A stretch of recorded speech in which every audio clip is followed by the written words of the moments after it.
I was sitting on a park bench watching my 12-year-old grandson get surrounded by 5 teenagers twice his size, and they were laughing like it was all just a game to them. What they didn't know was that this frail-looking 70-year-old man on the bench had spent 20 years as a Navy SEAL, and I was about to remind them why you should never judge someone by their age. If you want to see how a retired warrior handled a group of bullies, hit that subscribe button and give this video a like. Because what happened next left those kids speechless and taught them a lesson they'll never forget. My name is William, and I'm 75 years old. Most people call me Bill. I spent 2 decades in the Navy SEALs, serving in places most Americans have never heard of, doing things the government will never acknowledge. I've jumped out of planes at midnight, swum through freezing waters in full gear, and faced enemies who wanted nothing more than to see me dead. But the toughest mission of my life started the day my daughter died of cancer, and I became the legal guardian of her son, Tommy. Tommy was only 8 when his mother passed. His father had never been in the picture, so it was just him and me. I'd been retired for 15 years by then, living quietly in a small coastal town in Maine. I'd built a life of peace, morning walks on the beach, woodworking in my garage, coffee with other veterans at the local diner. I thought my fighting days were over. Then Tommy came into my life, and suddenly I had a purpose again. Raising that boy became my new mission. Tommy was a good kid. Smart, kind, a little shy. He loved books and science, spent hours building things with Legos, and had a gentle soul that reminded me so much of his mother. But that gentleness made him a target. Middle school was brutal for him. There was a group of older boys, 8th graders, who decided Tommy was their favorite victim. They'd knock books out of his hands, trip him in the hallways, steal his lunch money. Tommy never fought back. He'd just pick up his books, dust himself off, and keep walking. I knew something was wrong, but Tommy wouldn't talk about it. He'd come home with bruises he'd explain away as accidents. His grades started slipping. He stopped smiling. As a grandfather, it tore me apart. As a former SEAL, it made my blood boil. But I couldn't just storm into the school and handle it myself. I had to let Tommy find his own way, his own strength. So I waited, watched, and hoped he'd come to me when he was ready. Then one Saturday afternoon, everything changed. I'd taken Tommy to Jefferson Park, a place with basketball courts, a playground, and plenty of open space. Tommy was sitting on a swing, reading a book, while I sat on a nearby bench pretending to read the newspaper. In reality, I was doing what SEALs do best, maintaining situational awareness. That's when I saw them approaching. 5 boys, all around 14 or 15, swaggering across the park like they owned it. I recognized the leader immediately from Tommy's description, a kid named Derek with bleached hair and a perpetual sneer. The other 4 followed him like a pack of hyenas. They headed straight for Tommy. Well, look who it is," Derek announced loudly. "Little Tommy the bookworm. What are you reading, nerd?" "Fairy tales." Tommy looked up, and I saw the fear flash across his face. "Leave me alone, Derek. Leave me alone, Derek," one of the other boys mimicked in a high-pitched voice. The whole group laughed. Derek snatched the book from Tommy's hands. "What's this? Treasure Island. You looking for buried treasure, loser?" He tossed the book to one of his friends, who threw it to another. "Keep away." Tommy stood up, trying to grab it back, but they were bigger, faster. "Give it back," Tommy's voice cracked. "That was my mom's." That detail hit me like a punch to the gut. That book had belonged to my daughter. She'd read it to Tommy when he was little. It was one of the few things he had left of her. "Aw, was it Mommy's book?" Derek's voice dripped with mock sympathy. "That's so sad. Maybe we should give it back." He held the book out, and when Tommy reached for it, Derek dropped it in a mud puddle and stomped on it. "Oops." The other boys howled with laughter. Tommy dropped to his knees, frantically trying to wipe the mud off the ruined pages, and I saw tears streaming down his face.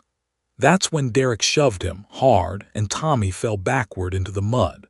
I was off that bench and moving before I'd even made a conscious decision. Years of training took over. I walked toward them slowly, deliberately, using my cane for effect. To them, I looked like just another old man. Frail. Harmless, they had no idea. "Hey," I called out, my voice carrying authority even though I kept it calm. "That's enough." Derek turned to look at me, amusement dancing in his eyes. "Hooray you, Grandpa, his babysitter." "I'm his grandfather," I said evenly. "And you're going to apologize to him, help him up, and then you're going to leave." The 5 boys looked at each other and burst out laughing. "Or what?" Derek stepped closer to me, trying to use his height to intimidate. "What's an old man like you gonna do about it?" I smiled.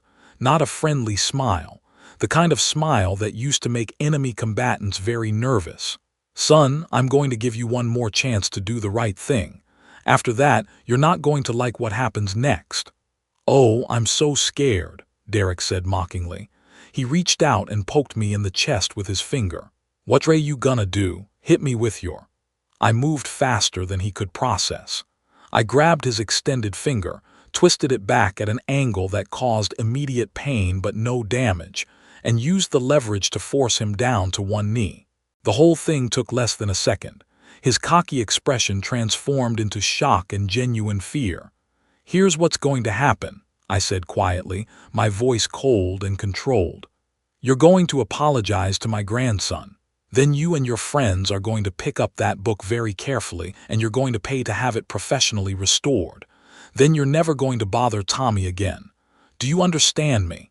"Let go, you're hurting me," Derek whimpered. I asked if you understand me. Yes, I understand." I released him and he scrambled backward. His 4 friends looked like they wanted to help him but weren't sure what to do. I swept my gaze across all of them and I let them see something in my eyes, just a glimpse of the operator I used to be. It was enough.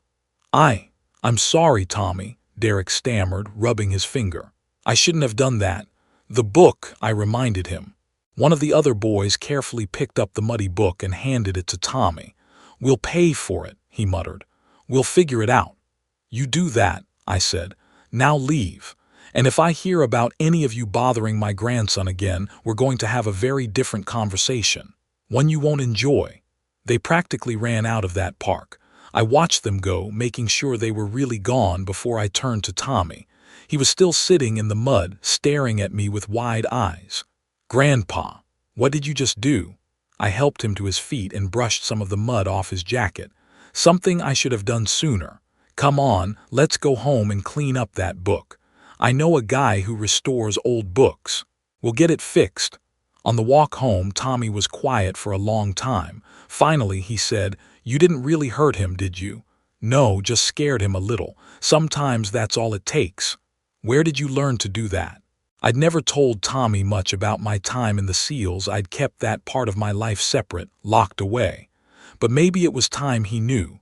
So I told him. Not everything. There are things no 12-year-old needs to hear. But enough. I told him about the training, the discipline, the missions. I told him that being strong doesn't mean you look for fights, but it means you know how to end them when there's no other choice. "Why didn't you ever tell me?" Tommy asked. "Because I wanted you to know me as Grandpa, not as a soldier. That was a different life. But Tommy, here's what I need you to understand.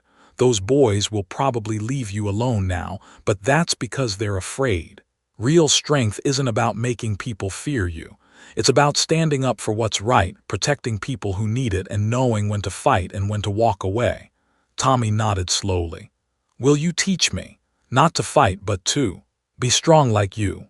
That's when I realized my grandson wasn't asking me to turn him into a fighter. He was asking me to help him find his courage, his confidence.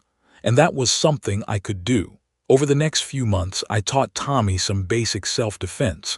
Not Navy SEAL tactics, just enough to help him feel capable. But more importantly, I taught him about discipline, about standing tall, about looking people in the eye. His posture changed. His confidence grew. And you know what? Derek and his friends never bothered him again. Word had spread about what happened in the park, and suddenly Tommy had a reputation as the kid with the scary grandpa. But here's the truth. I didn't solve Tommy's problem with violence. I solved it by showing him that someone had his back, that he was worth protecting, that he mattered. Sometimes that's all a kid needs, to know they're not alone. I'm 75 years old now, and my fighting days really are over. But that day in the park reminded me that the skills I learned, the warrior I used to be, he's still there when my family needs him. Not for glory, not for pride, but for the people I love. And that's a mission I'll never retire from. If this story touched your heart or reminded you of someone special in your life, don't forget to hit that like button and subscribe for more incredible stories from grandpas who have lived extraordinary lives.